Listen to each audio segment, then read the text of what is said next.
Guys आज हम discuss करने वाले एक और एनिमे के बारे में। आज हम बात करने वाले सन जिनवू के फादर के बारे में, उनकी क्या पावर्स थी और उनकी पूरी हिस्ट्री, क्या वो जिंदा है और सब कुछ जानेंगे आज के वीडियो में। आज के वीडियो को स्टार्ट करते हैं।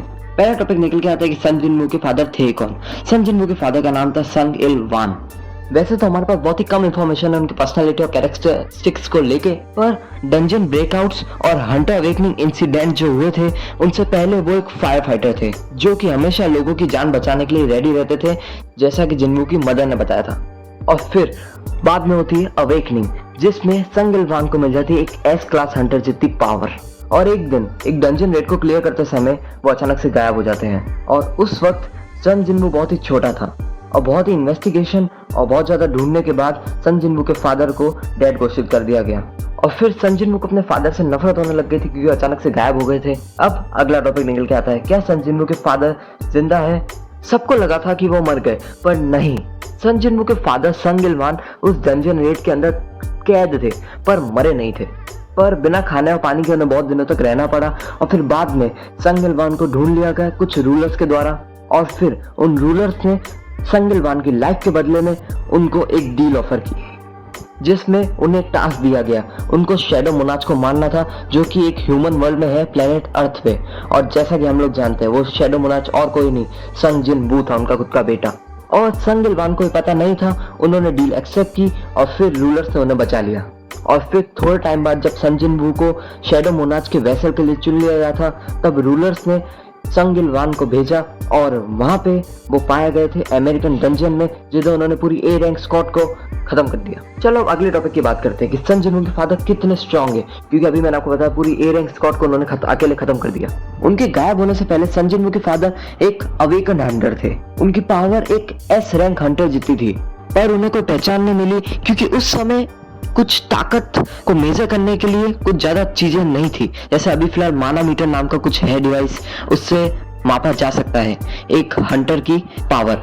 पर उनके गायब होने के बाद उनको रूलर्स ने मदद की और वो और भी ताकत बन गए। फिर जब वो वापस मिले एक अमेरिकन डंजन में, वो इतने पावरफुल बन गए थे कि उन्होंने पूरी ए रैंक स्क्वाड को उड़ा दिया अकेले।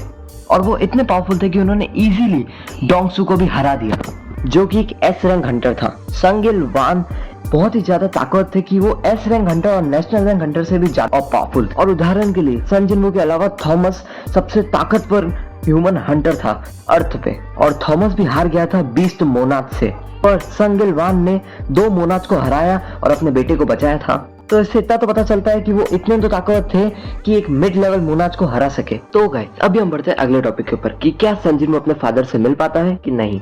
तो गाइस इसका जवाब है हाँ, वो मिल तो पाता है, पर ऑलमोस्ट जब स्टोरी एंड होने वाली होती है तब सन जिनवू को मौका मिलता है अपने डैड से मिलने का। पर ये मुलाकात बहुत ही खतरनाक थी, क्योंकि जब सन जिनवू एक इंटेंस फाइट के बीच में था, जब वो कुछ मोनाच से लड़ रहा था, तब फाइट के बीच में सन जिनवू हारने वाला होता है। तब उसे मिलता है ब्लैक हार्ट पिछले शैडो मोनाच से, पर उसे कुछ टाइम चाहिए होता है इस हार्ट को इम्प्लांट करने के लिए और पावर अप करने के लिए। तो उस टाइम के बीच में संग इल वान आते हैं अपने बेटे को बचाने के लिए, ताकि उसे शैडो मोनाच की पावर मिल सके। पर आपको याद होगा पहले संग इल वान ने डील की थी कुछ पावरफुल रूलर्स से, जिसमें उन्होंने प्रॉमिस किया था शैडो मोनाच को मारने का। पर उनको उस वक्त पता नहीं था कि शैडो मोनाच कोई और नहीं, संग जिनवू है, उनका खुद का बेटा। पर जब उन्हें मालूम पड़ा तब उन्होंने वो डील को तोड़ दिया। इससे हमें मालूम पड़ता है कि सन जिनवू के फादर कैसे टाइप के इंसान थे। वैसे तो सन जिनवू उनसे नफरत करता था, पर संग इल वान बहुत ही केयरिंग फादर थे, वो अपने बच्चों की हमेशा फिक्र करते थे। और अब हमारा निकल के आता है लास्ट टॉपिक, जो कि है संग इल वान के सेक्रीफाइसेस। वो सबसे खतरनाक सेक्रीफाइस और सबसे खतरनाक पार्ट था पूरी स्टोरी का, जब सन जिनवू के फादर ने अपनी खुद की लाइफ को गवा दिया अपने बेटे को बचाने के लिए। मोनाच और जिनवू की लड़ाई के बाद संग इल वान को मालूम था कि उन्होंने डील तोड़ी है तो उनको रूलर्स नहीं छोड़ेंगे, पर उसके आखिरी समय में उन्होंने अपने बेटे से कुछ बातें की है।